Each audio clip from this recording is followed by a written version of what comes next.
Hi, I'm Tony Russo, and in this episode of Brief Introduction, we would like to introduce you to Matt Ban Drimmelen. He is the owner and founder of Full Circle Aftercare, and he'll be presenting at our November 12th event, Advances in Funeral Innovations. We will be in Detroit. It is an in-person event. It's going to be a lot of fun, so it would be great to see you there. And Matt will be presenting Getting ROI Out of Aftercare at Your Funeral Home, Turning Compassion into Long-Term Value.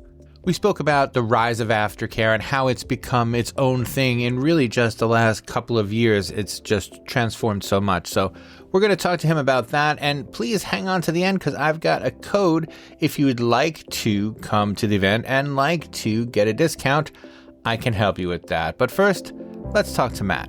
So I was excited to see the title of your presentation, which is Getting ROI Out of Aftercare at Your Funeral Home, Turning Compassion into Long-Term Value, because I think a lot of times people get maybe a little head up about, how to be out there without being, tacky about it or whatever. And it's an important and complicated thing to do. So can you tell me how you decided that you wanted to talk about this particular issue and what you hope people can take away from it? Yeah, thanks for the opportunity, Tony.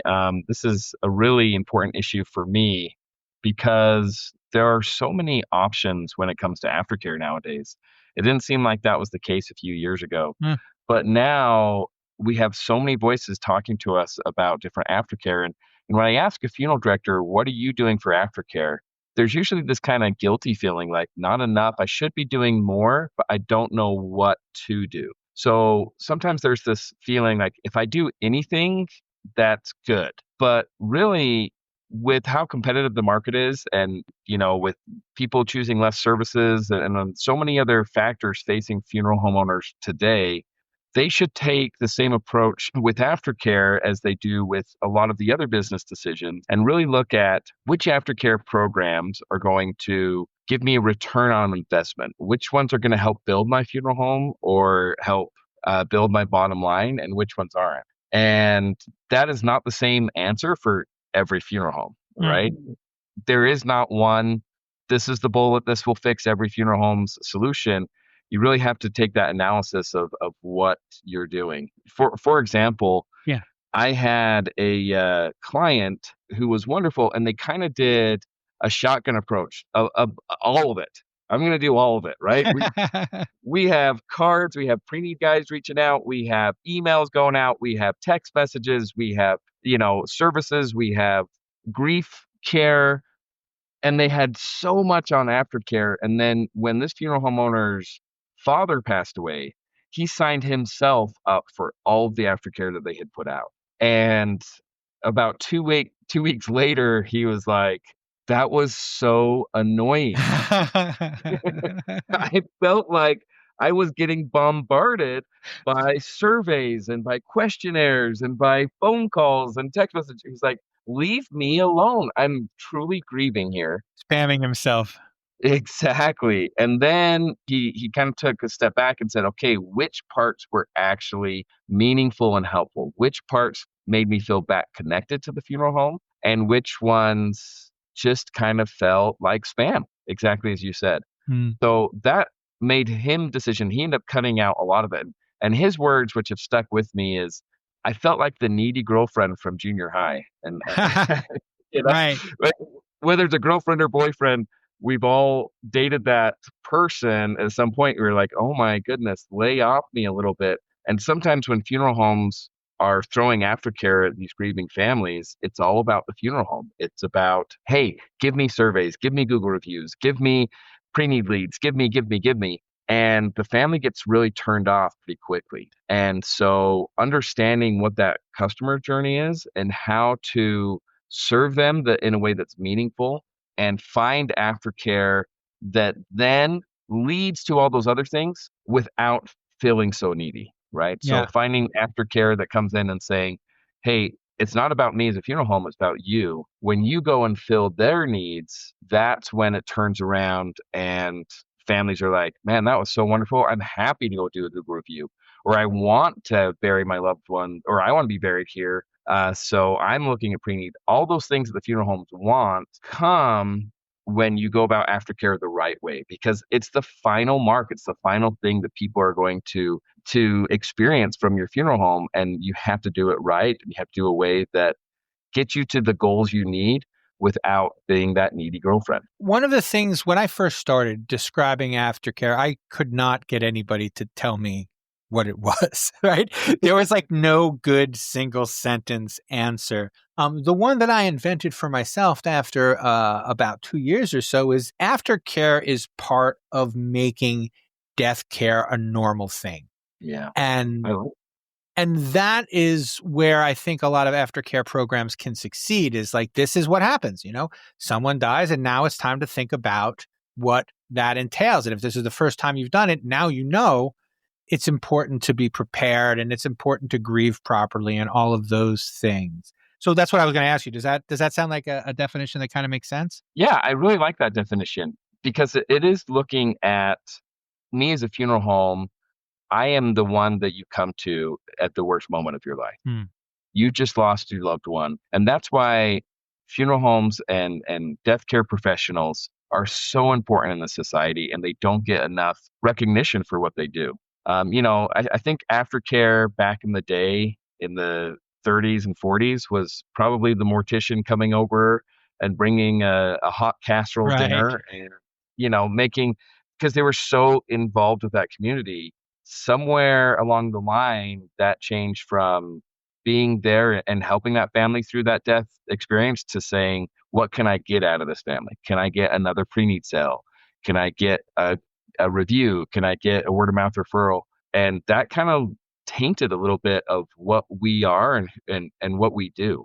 And so I'm really excited to see this move back to aftercare being more about the customer experience and the journey, and then savvy funeral homeowners understanding how to turn that service. It's maybe not a homemade casserole, maybe it's a different aftercare program, but turning that service into something that differentiates them from the competition, that promotes so much goodwill in the community, that they are growing their business through aftercare. And if you're not growing through business through aftercare, you're doing it wrong. You're throwing money down the toilet. And kind of along those lines, if there's got to be some sort of middle ground between scattershot and one at a time. So if I'm thinking of burning it all down and starting again because I can't even really measure what I'm already doing, what would you suggest? What are some of the starting points if you decide to burn it down and start all over again? Yeah, that's a great question. The genesis of our business actually started from two little funeral homes in rural Idaho.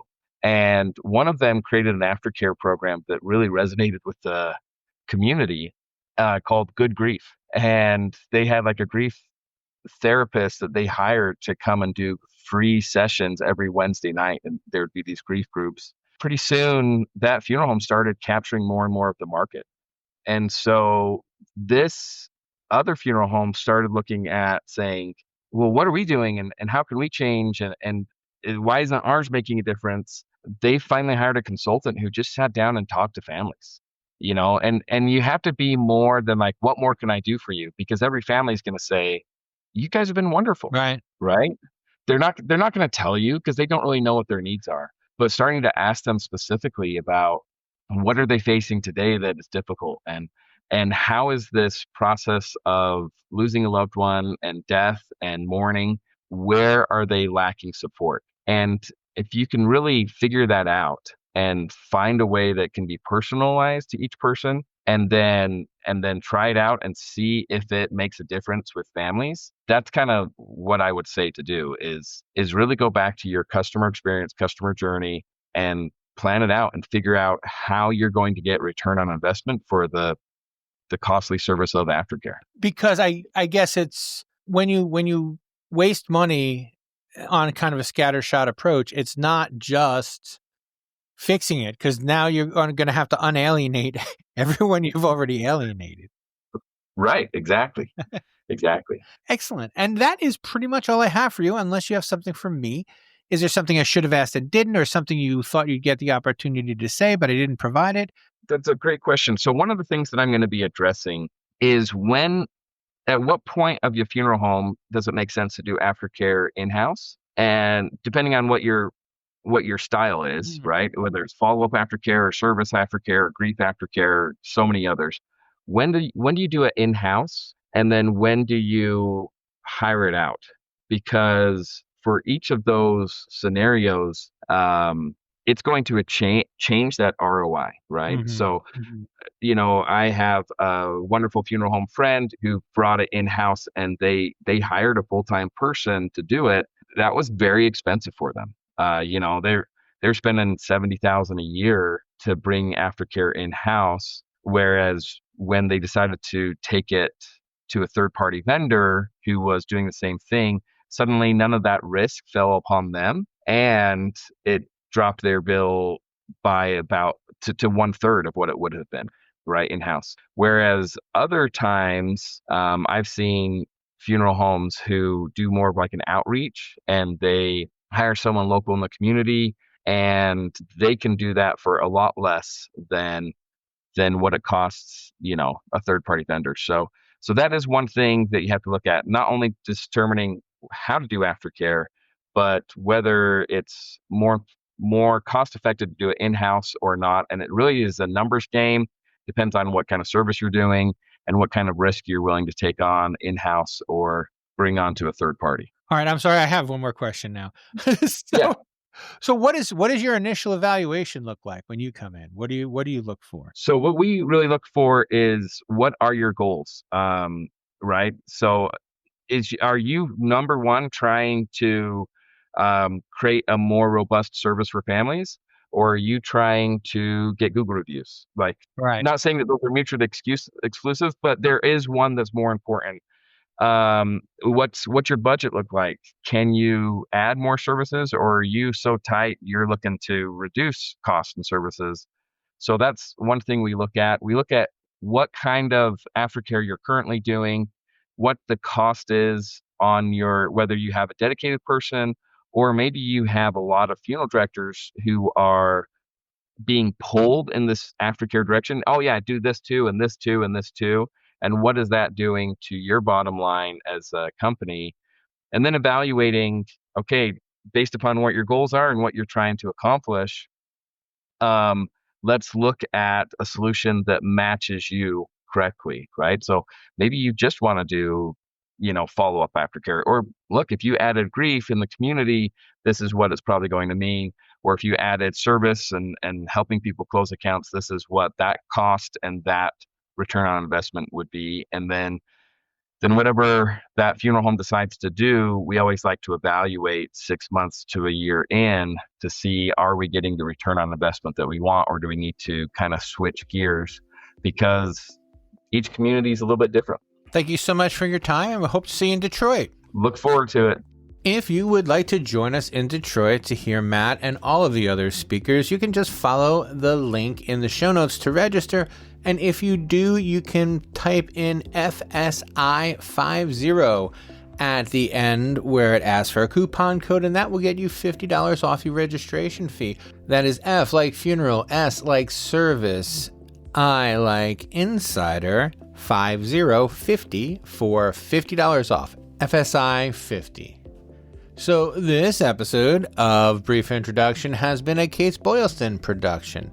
It was written and edited by me, Tony Russo. Please subscribe wherever you're listening now. If you just click to the show notes, you can find a link where you can subscribe on any podcatcher that's ever been invented and is still being updated. But other than that, I will catch you on Friday with In Case You Missed It.